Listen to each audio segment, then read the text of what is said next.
वबरकातुहू programme sports sound up के साथ उबैद ताहिर और तकनीकी माविन जासिम अल हद्दाद हाजिर खिदमत हैं। हम दोनों का सलाम कबूल कीजिए।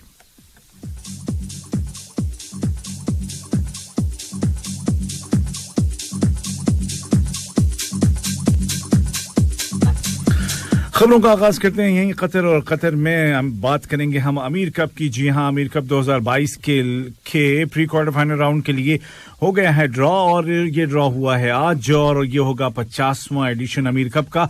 और अमीर कप का फाइनल आप जानते हैं कि 2022 फुटबॉल वर्ल्ड कप से पहले होगा, और ये जो ड्रॉ है इस बार कोविड की वजह से फिजिकली नहीं हुआ, बल्कि सब के सब जदीद तरीन टेक्नोलॉजी का इस्तेमाल करते हुए, यानी कि वीडियो कॉन्फ्रेंसिंग का इस्तेमाल करते हुए ड्रॉ किया गया। और इसके नतीजे में सद जो कि डिफेंडिंग चैंपियन है उसका मुकाबला होगा प्री क्वार्टर फाइनल में मैजर के साथ, अल अली खेलेगा अल मरखिया के साथ। दोनों में से जो जीतेगा क्वार्टर फाइनल पहुंचेगा।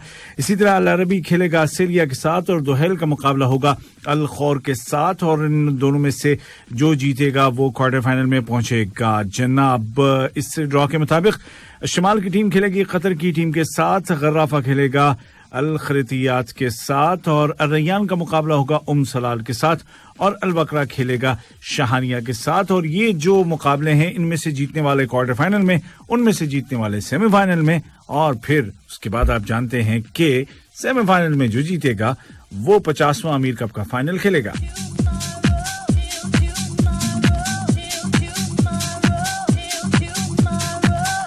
दो 2022 का साल फुटबॉल के एतबार से कतर में बड़ा ही भरपूर, और सिर्फ कतर ही की क्या बात करें बल्कि पूरी दुनिया की निगाहें होंगी कतर पे। और क्यों ना हो, क्योंकि फुटबॉल वर्ल्ड कप 2022 अब बिल्कुल करीब आ गया है, और आज से तो टिकट्स का सिलसिला भी शुरू हो गया है। कैसे, अभी बताता हूं।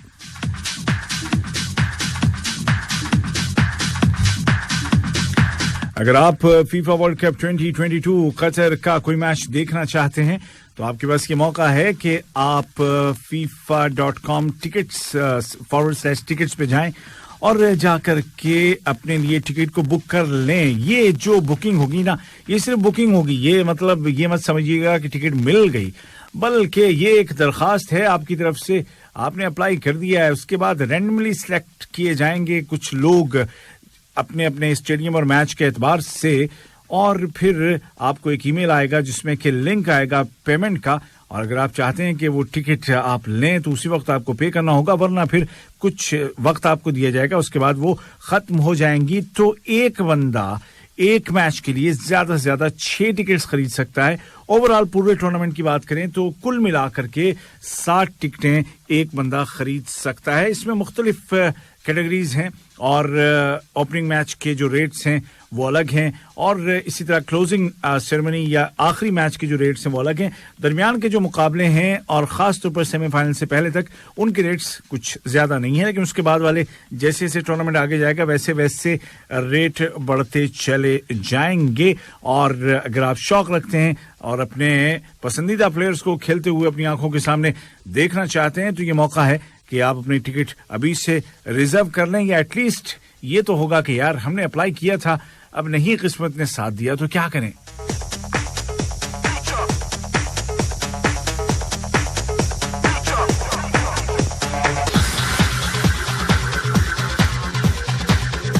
और फीफा के सदर आप जानते हैं जियानी इन्फेंटिनो आजकल दोहा में हैं, और सिर्फ आजकल नहीं बल्कि अब तो पक्के पक्के हो गए हैं दोहा में, और यहीं पर वो रह रहे हैं, यहीं पर उन्होंने घर खरीद लिया है, और पूरी फैमिली को भी यहीं बुला लिया है। उनके 2 बच्चे हैं, दोनों को यहाँ पे स्कूल में एडमिशन भी मिल गया है, और उसकी वजह यह है कि चूंकि 2022 का आलमी कप फुटबॉल होना है यहाँ पर, और उनको एक एक चीज पर, एक एक प्रोग्रेस पर नजर रखनी है, तो ज़्यूरिख आते जाते टाइम बड़ा लगता था, फैमिली से दूर रहना पड़ता था कई दिन। तो फैसला ये किया गया कि भैया एक घर ज़्यूरिख में और एक घर दोहा में, क्यों नहीं।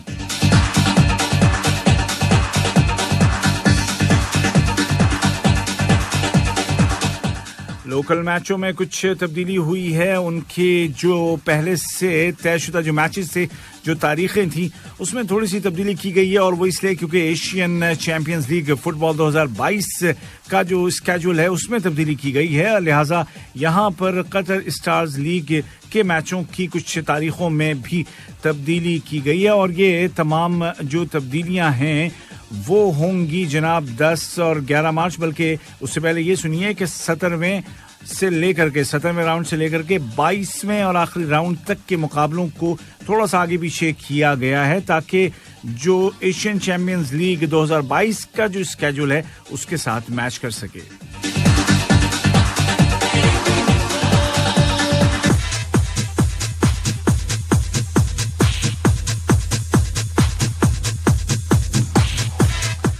खेल होता है खेलने के लिए, एंजॉय करने के लिए, लेकिन अगर उसको आप मैदान जंग बना दें तो फिर कमेटी ज़ाब्ता अखलाक वाली कमेटी हरकत में आती है और वो बताती है कि भैया आप मैदान पे हो तो सिर्फ अपने खेल के जरिए से अपने सामने वाली टीम को जेर करो, अपने हाथ पांव का गलत इस्तेमाल मत करो, करोगे तो फिर आपके खिलाफ कार्रवाई होगी। और ऐसी कार्रवाई हुई है सुफियान हनी के खिलाफ जो कि अल गर्राफा के प्रोफेशनल खिलाड़ी हैं। मुकाबला था सलाल के खिलाफ जिसमें कि सुफियान अपने आपे से हो गए बाहर। अब जो कतर फुटबॉल एसोसिएशन की इंज़िबाती कमेटी है उसने 10,000 रियाल का फाइन और 2 मैचों के लिए पाबंदी लगा दी है।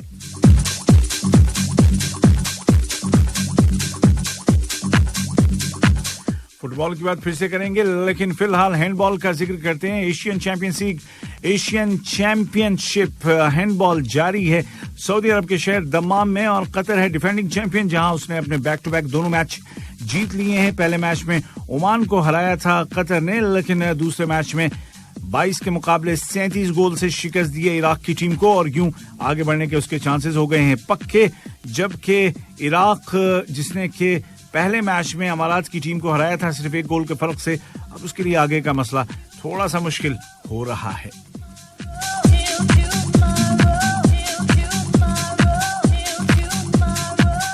हैंडबॉल के बाद बात है टेनिस की, लेकिन टेनिस का तो पहला ग्रैंड स्लैम अगरचे ऑस्ट्रेलिया में जारी है, यानी कि ऑस्ट्रेलियन ओपन, उसका जिक्र भी आएगा, लेकिन उससे पहले बात करेंगे हम सानिया मिर्जा की। जी हां, टेनिस सेंसेशन अपने जमाने की बड़ी मशहूर और आज भी उतनी मशहूर है भारत में और बड़े सगीर में, पूरे तीनों चारों मुल्कों में सानिया मिर्जा को देख करके लड़कियां खेलती हैं और उनको अपना आइडियल मानती हैं। स्पेशली टेनिस के खेल को जिंदा किया उन्होंने एक ऐसे मुल्क में जहां पर क्रिकेट को खेला जाता है। लेकिन अब 35 साल सानिया मिर्जा ने ऐलान किया है कि 2022 का सीजन उनका आखिरी सीजन होगा और उसके बाद वो हो जाएंगी रिटायर। और ये भी उन्होंने कहा है कि अभी वो ये भी नहीं कह सकती कि ये सीजन वो मुकम्मल कर सकेंगी या नहीं। और इसका ऐलान उन्होंने किया ऑस्ट्रेलियन ओपन में खवातीन के डबल्स मुकाबलों के पहले ही राउंड में हारने के बाद। तो आपको याद दिला दूं कि 35 साल सानिया मिर्जा ने 2005 में WTA सिंगल्स टाइटल जीता था और वो पहली भारतीय खातून टेनिस खिलाड़ी थी जिन्होंने ये एजाज हासिल किया था। उसके बाद चोट लग गई, उस चोट की वजह से वो सिंगल्स से तो तकरीबन दूर हो गई और डबल्स में अलबत्ता उन्होंने फिर काफी नाम कमाया। उन्होंने विंबलडन भी जीता, उन्होंने यूएस ओपन भी जीता और उसके अलावा मिक्स डबल्स में उन्होंने फ्रेंच ओपन भी जीता, दीगर बहुत सारे मुकाबले जीते। ऑस्ट्रेलियन ओपन भी उन्होंने डबल्स का जीता। 2016 में रियो ओलंपिक्स में तमगे के बहुत करीब पहुंच गई थी सेमीफाइनल तक, लेकिन उसमें हार गई थी। इसके अलावा भी उन्होंने बहुत सारे टाइटल्स अपने नाम किए और वो अपने कैरियर की बेहतरीन रैंकिंग 27 नंबर तक भी पहुंची थी और इस नंबर तक पहुंचने वाली आज तक भी वो भारत की वाहिद खातून टेनिस खिलाड़ी हैं।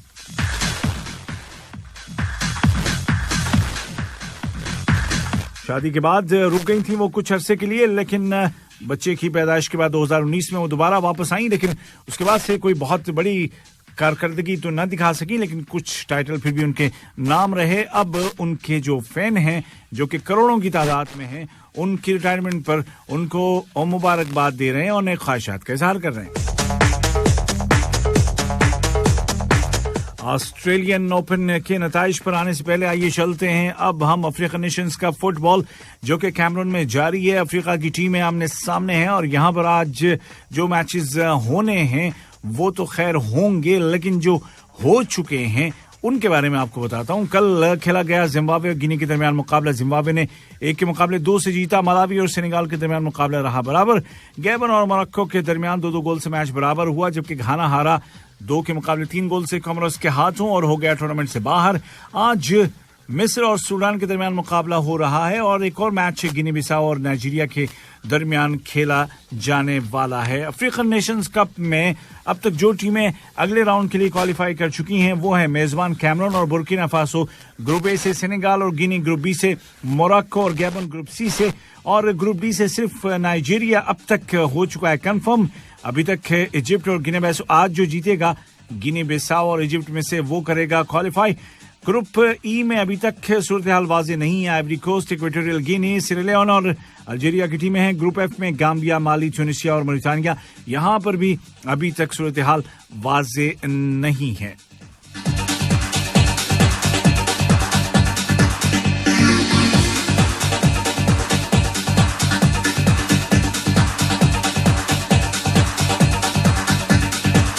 और फुटबॉल का जिक्र थोड़ी देर के लिए रोकते हुए आगे चलते हैं। अब हम कहां क्रिकेट की दुनिया में, और आईसीसी ने ऐलान किया है कि अगर आईसीसी की कोई T20 टीम होगी या है तो उसके कप्तान होंगे पाकिस्तान के कप्तान बाबर आजम। जी हां, बाबर आजम के लिए 2021 बहुत ही जबरदस्त साल रहा एज ए T20 कैप्टन और एज ए बैट्समैन, और इसीलिए उनकी कारकर्दगी को देखते हुए उन्हें आईसीसी T20 इंटरनेशनल टीम का 2021 का कैप्टन बनाया गया। मर्दों की टीम का, ये ख्याली टीमें होती हैं लेकिन इससे एक खिलाड़ी को इज्जत दी जाती है, जबकि खवातीन की कप्तानी इंग्लैंड के नेचुअर को दी गई है। बाबर आजम के लिए बहुत अच्छा साल रहा था और T20 वर्ल्ड कप में वो टॉप स्कोरर भी रहे थे, और 29 मैचों में उन्होंने इस साल 2021 के दौरान 939 रन स्कोर किए थे। इनके अलावा मोहम्मद रिजवान 1326 रन उन्होंने बनाए थे 29 मैचों में, और शाहिन शाह अफरीदी, ये दो और उनके साथी हैं जो कि आईसीसी की T20 इंटरनेशनल टीम में शामिल किए गए हैं। Jos Buttler, Aiden Markram, David Miller और तबरेज शम्सी भी शामिल किए गए हैं, जबकि मिचेल मार्श और जॉश हेजलवुड शामिल हैं ऑस्ट्रेलिया से इस ख्याली टीम में।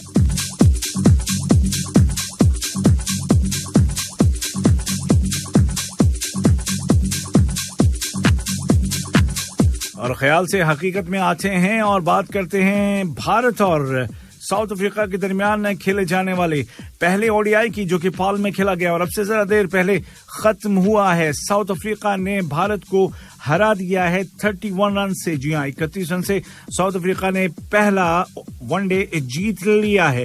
पहले खेलते हुए साउथ अफ्रीका ने स्कोर किए 296 रन फॉर 4, जिसमें के 2 सेंचुरियां देखी गई। कप्तान बाउमा टेम्बा बाउआ ने 110 रन स्कोर किए, जबकि उनके साथी रेसी वेंदरदुसन ने 129 रन बनाए, 4 छक्के 9 चौके लगाए, सिर्फ 96 बॉल का सामना किया, और इस तेज रफ्तार पारी की बदौलत 296 रन बनाने में कामयाब हुई साउथ अफ्रीका की टीम, जिसके जवाब में भारत की टीम मुकर्ररा 50 ओवर्स में बना सकी 265 फॉर 8।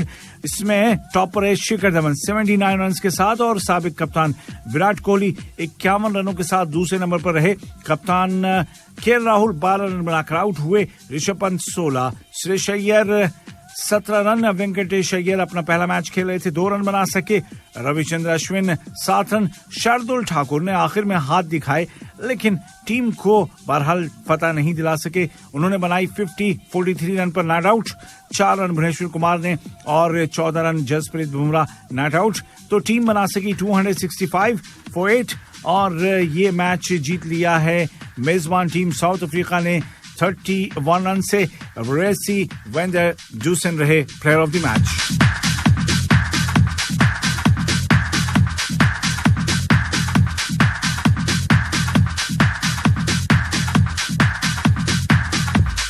भारत की कौमी टीम तो खैर हार गई, लेकिन अंडर 19 की टीम भारत की अभी बैटिंग करके फारिग हुई है आयरलैंड के खिलाफ। ये है जी अंडर 19 वर्ल्ड कप।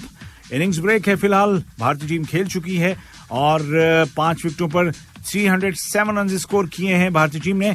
दोनों ओपनर्स ने हाफ सेंचुरियां बनाई और पहली विकेट भारत की 164 पर गिरी थी अंडर 19 की। अंग्रिक्ष ने बनाए 79 और उनके साथी ओपनर हनूर सिंह ने 88 रन बनाए।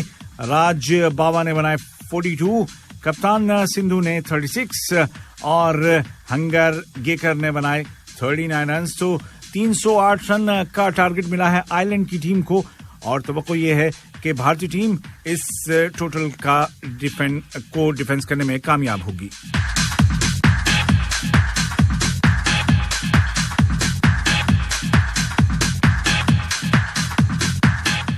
क्रिकेट ही का जिक्र जारी रखते हैं। बात करते हैं पाकिस्तान के young fast bowler Mohammad Hasnain की, जिनके बॉलिंग एक्शन को रिपोर्ट किया गया है बिग बैश लीग में। और जब यहां पर उन्होंने 5 गेम खेले थे सिडनी थंडर की जानिब से, और वो पाकिस्तान सुपर लीग के मैचेस के लिए वापस आए हुए हैं पाकिस्तान, लेकिन अब उनके चूंकि बीबीएल में उनका एक्शन रिपोर्ट कर दिया गया है, तो अब उन्हें उनका बॉलिंग एक्शन टेस्ट हो रहा है और देखते हैं क्या होगा।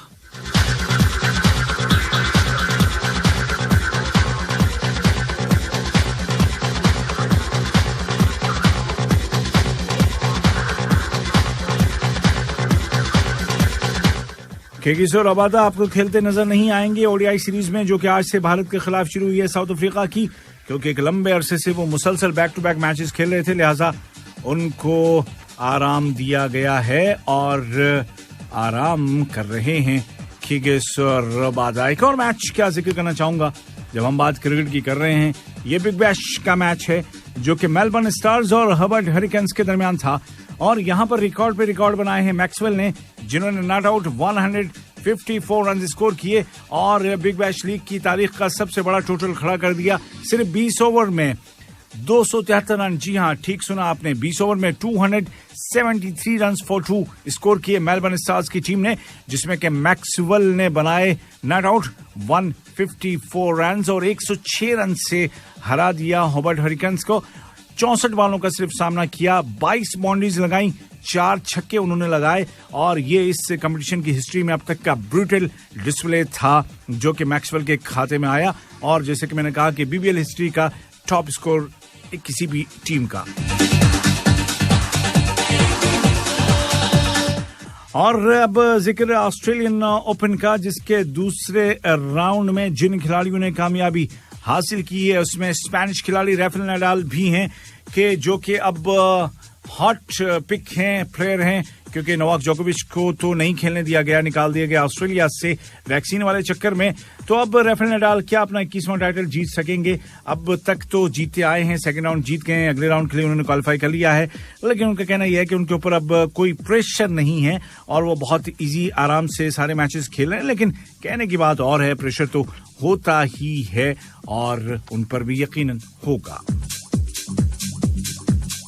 उन्होंने अपना मैच 3-0 से सीधे सेट्स में जर्मनी के हैनफेन के खिलाफ जीता है, और अब आगे आगे जैसे जैसे ये टूर्नामेंट बढ़ेगा वैसे वैसे आपको इसके बारे में और भी मालूमात मिलती जाएंगी। फिलहाल स्पोर्ट्स राउंड अप से उबैद ताहिर को इजाजत दीजिए, अपना बहुत सा ख्याल रखिएगा और एक्सरसाइज का भी, क्योंकि फिट रहेंगे तो ही हिट रहेंगे। अल्लाह हाफिज।